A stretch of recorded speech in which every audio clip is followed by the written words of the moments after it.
Estos fotosintratos principalmente son, pues, la glucosa que sirve para que la planta, pues, tenga energía, ¿no?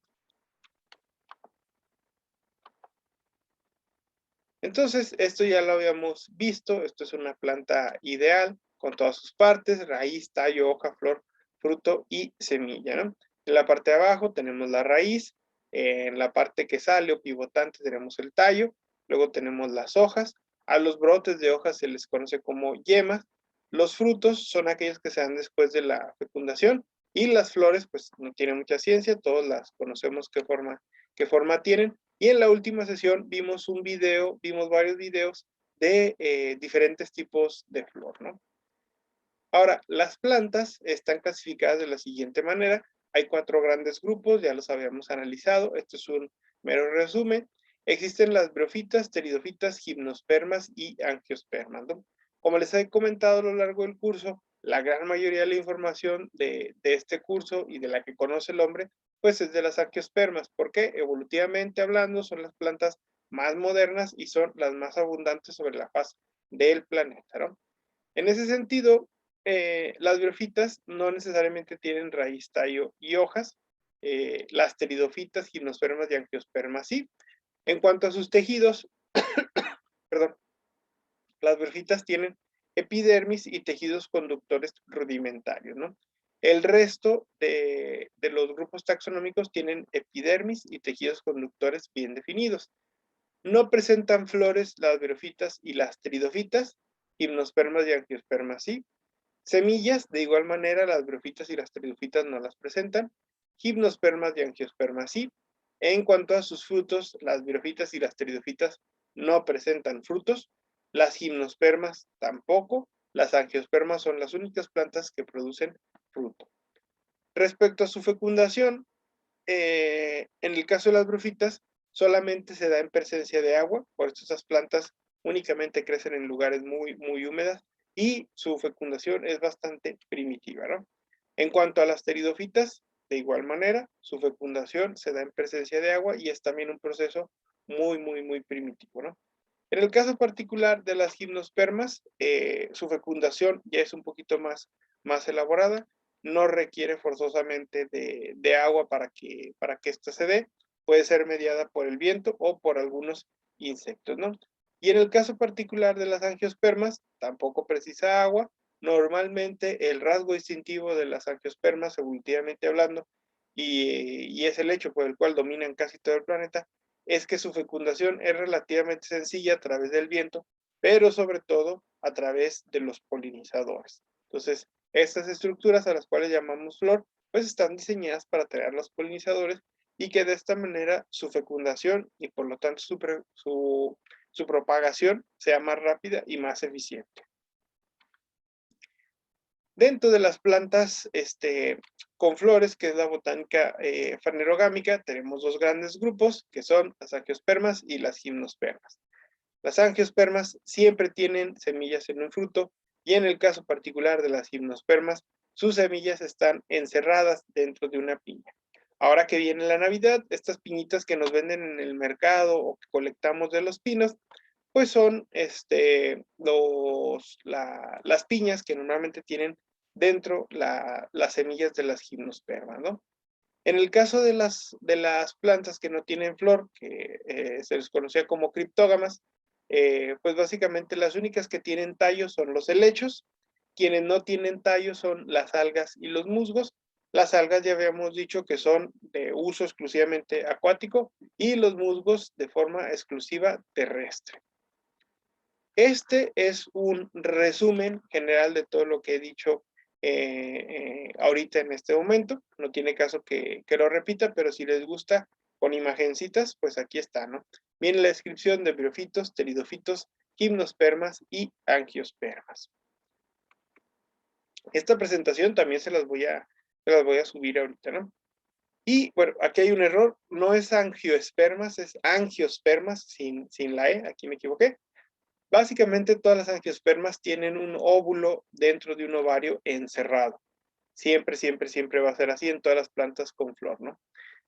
Tienen en su estigma los receptores de los granos de polen, que está por aquí, La polinización es principalmente zoógama, es decir, mediada por insectos o animalitos, y a veces anemógama, quiere decir mediada por el viento, ¿no? Muchas veces subestimamos al viento, ¿no? Siempre pensamos que son por los animalitos, ¿no? Sin embargo, pues, ¿qué sucede? Hay lugares donde simplemente es imposible que la cantidad o la presencia de insectos realicen la polinización.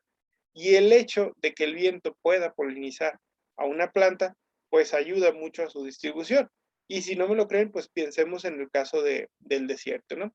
Si alguno de ustedes ha, pues, contrastado la biodiversidad que existe en un bosque, perdón, en un bosque o en una selva respecto a la que hay en el desierto, pues verá que la cantidad de insectos es mucho menor en el desierto. Entonces, ¿cómo hacen las plantas para reproducirse? Ah, bueno, normalmente en el desierto, pues hace mucho viento. Entonces, gracias a eso las plantas pues se pueden seguir reproduciendo, ¿no? Y aquí vienen algunas de las familias principales. ¿Cuáles son estas? Las dicotiledonias, la saururaceae, la salicicaceae, la garrillaceae y la betulaceae. Nótese que todas las familias, como todos los taxones en la nomenclatura, tienen la terminación con el diptongo AE. Esto en latín se pronuncia como E. Entonces, no se dice dicotiledoneae, se dice dicotiledone, ¿sale? Entonces, eso es importante que lo sepamos. Dentro de las gimnospermas, normalmente tenemos óvulos desnudos, no hay una presencia ni de estilo ni de estigma, y estas son algunas de las familias principales, que son la Coniferae, la Pinaceae y la Avis. Entonces, estas dos, bueno, más bien, estas tres, Coníferas, Pinaceae y Avis, son conocidas como los pinos comunes, ¿no? ¿Tal? Luego vienen la familia Taxodiaceae, como Taxodium, como su principal representante. Taxodium mucronatum es lo que conocemos aquí en el norte del país como los ahuehuetes. Y luego viene la familia Cupressaceae, con su género más representativo que es Cupresus. Los cupresos es a lo que nosotros conocemos como los cipreses, ¿sale? Entonces, aquí tenemos una estructura de lo que es un árbol de esta familia de las gimnospermas. Casi todas las gimnospermas producen plantas que son del tipo árbol, son bastante grandecitas, tienen un tallo dignificado, tienen hojas, normalmente sus hojas son del tipo acicular, es decir, son como espinas, y presentan sus conitos, ¿no? Aquí tenemos a una estructura de más de cerca, tenemos aquí el con, que también se conoce como piña. En la literatura lo pueden encontrar como microestróbilo, que es el cono masculino, y megaestróbilo, que es el cono femenino, ¿no? Como les había comentado, las hojas son como agujas, son hojas aciculares y presentan pues sus flores masculinas y femeninas, siendo la más abundante y la más grande la flor femenina, ¿no? Sé que quizá esto no sea tan relevante, pero se estudian mucho las gimnospermas por la producción de aceites esenciales. En el caso particular de los pinos, producen un compuesto de la familia de los terpenos, que es el aceite de pino, lo que conocemos como pinol, que hace que huela a pino. Entonces, ya creo que se produce de forma sintética, pero antiguamente pues se extraía para fabricar perfumes, desodorantes o incluso pues detergente que usamos para los pisos, que es el pinol, ¿no? ¿Eh? Ya se atoró la presentación, denme un segundo.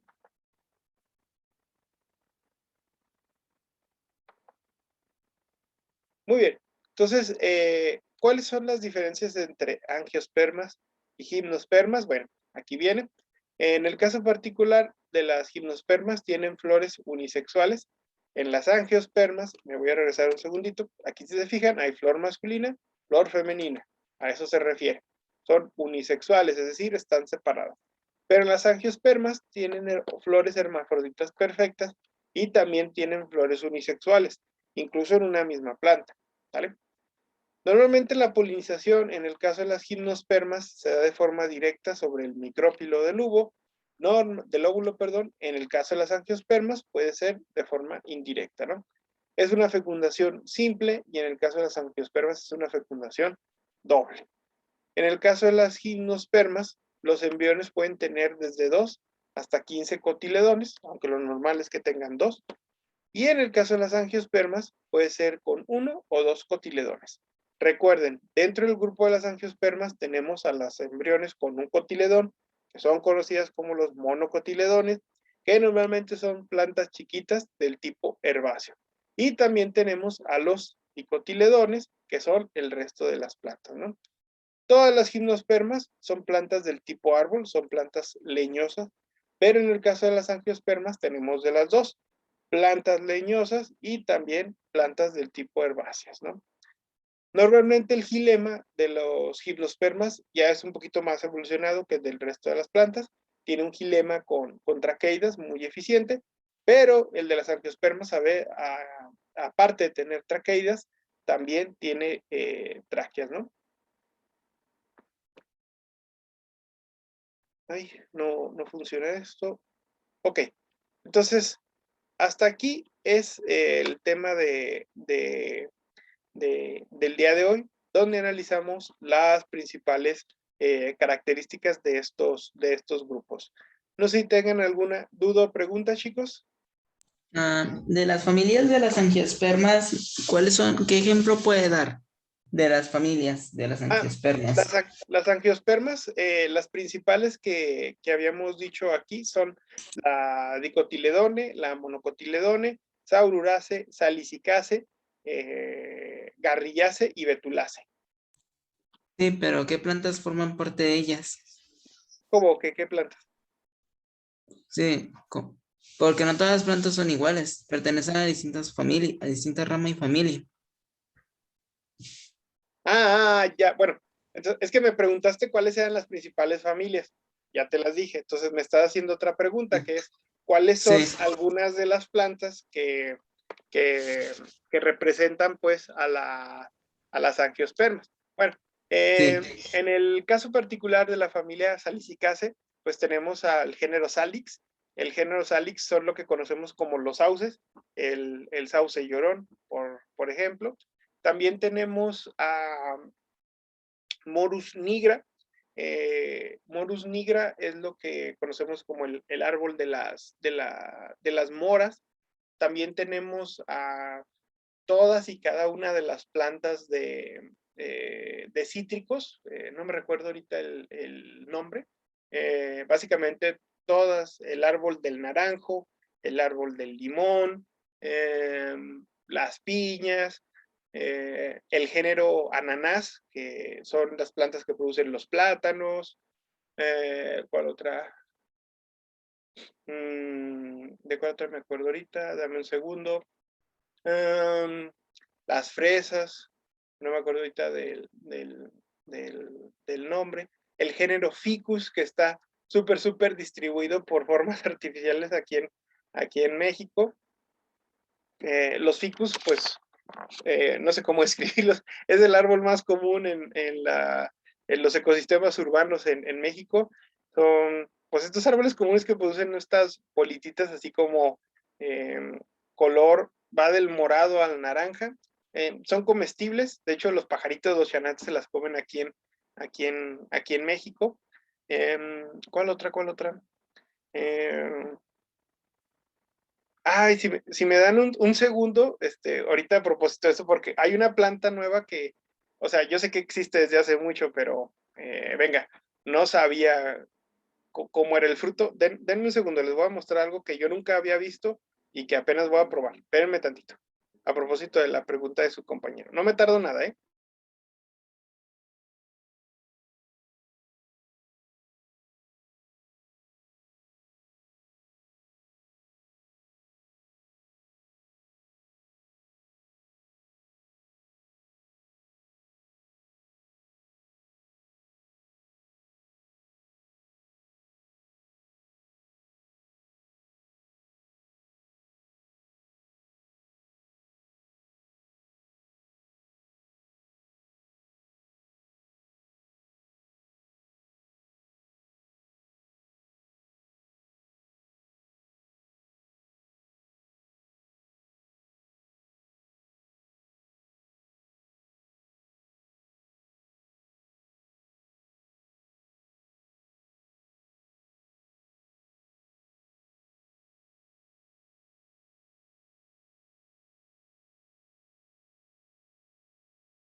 Ya volví, chicos. A ver, ahora sí, por un punto en el examen, díganme cómo se llama esta fruta o el árbol del que viene esta fruta.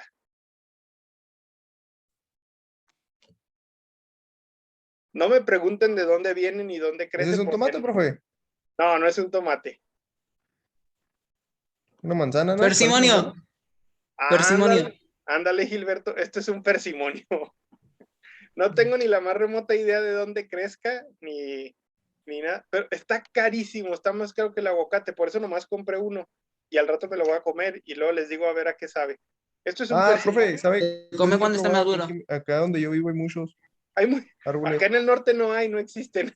Y aquí No, en pues el yo soy del norte. norte, profe. Ah, sí hay allá, en el norte. Aquí en Jiménez, en Chihuahua, hay muchos. ¿En ¿Neta? serio? Y saben como a naranja mandarina, más o menos así. Está como las aguas del Chavo del 8. Ah, sí, Entre mandarina y durazno. tiene un sabor Bueno, medio raro. y Sí, esto entre ya, mandarina y durazno sabe. ¿esto ya está maduro o todavía no? No, Hasta que Sí, ya está está. en una consistencia aguadita se está come aguado. cuando ya está, Hasta que ¿cómo está se puede aguado. echado a perder? Ajá. Sí. Ah, no, qué bueno que Sí. me dicen porque ya me lo iba a comer ahorita y está bien duro. No, sí, entonces no. Profe, Pero bueno, yo vivo aquí en Torreón y aquí sí he visto. en, En en, el mis, súper lo venden. en mis 36 años jamás había visto un persimonio. El Pero que bueno, nos dio Chela, nomás es, que está diferente. es un buen ¿Y mi negocio punto, porque profe? está bien caro, ¿eh? ¿Y esto va a cambiar de color o así se va a quedar? Se va a hacer como que color más, Oscuras un poco. un poquito más intenso el naranjita y su consistencia se queda así aguada, así como si ya estuviera echado a perder. Ah, ok, bueno, entonces me espero unos 2-3 días porque todavía está duro. Sí, o hasta más, profe, a veces sí tardan más en madurarse. Muy bien, perfecto. Bueno, Se pone como gelatinoso, ¿no? se pone. Ni Digamos, idea. es casi como la estructura, es como si fuera una pasa o una papaya. O más una Ah, ok, papaya. ok. Más de esa Una papaya consistencia. madura. Muy bien. Es que ahí sí a la papaya no sé porque no como, o sea, me huele a vómito la papaya, o sea, la huelo y me da náuseas, o sea. Pero bueno, muy bien, chicos, eso es lo que les quería comentar. Bueno, la moraleja de esta historia es que hay cantidad de frutos que son producto de las plantas angiospermas o fanerógamas con flor, que ni usted ni yo hemos probado y yo creo que no nos va a alcanzar la vida para probarlos todos, ¿no? Hay más de 25,000 diferentes plantas, algunos son comestibles, otros no, pero la gran mayoría se han analizado sus propiedades y al parecer son aptas para el consumo humano, ¿no?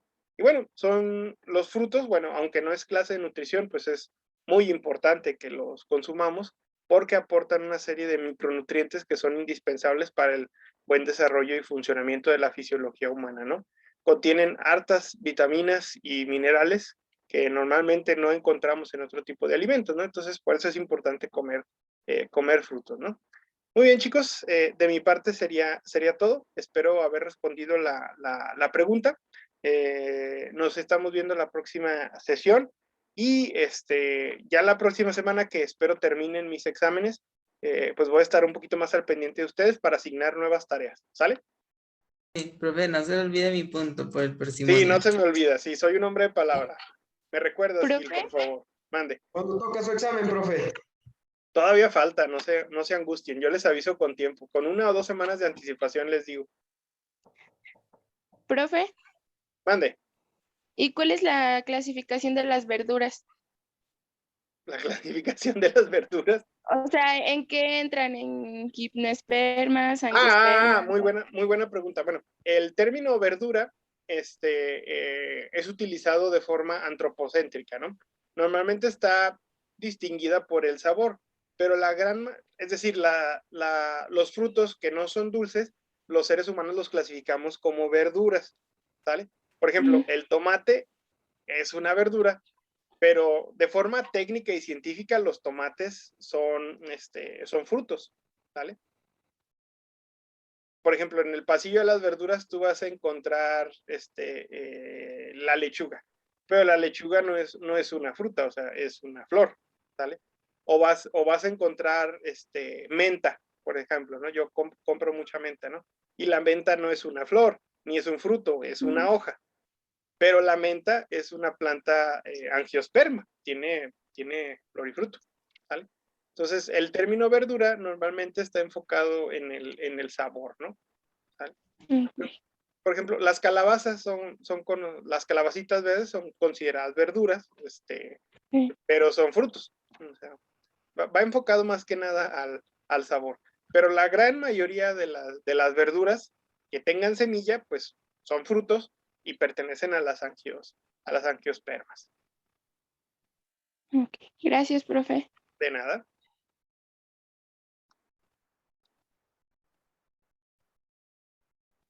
Muy bien, chicos. Pues bueno, ahora sí, me despido. De mi parte sería todo. Nos estamos viendo la próxima sesión. ¿Sale? Cuídense Gracias. mucho. Pórtense bien. Bye, bye. Hasta luego, profe. Hasta luego, Chao. profe. Nos vemos, profe. Nos Chao. luego. Nos vemos, profe. Bye, bye. Hasta luego, Bye. profe.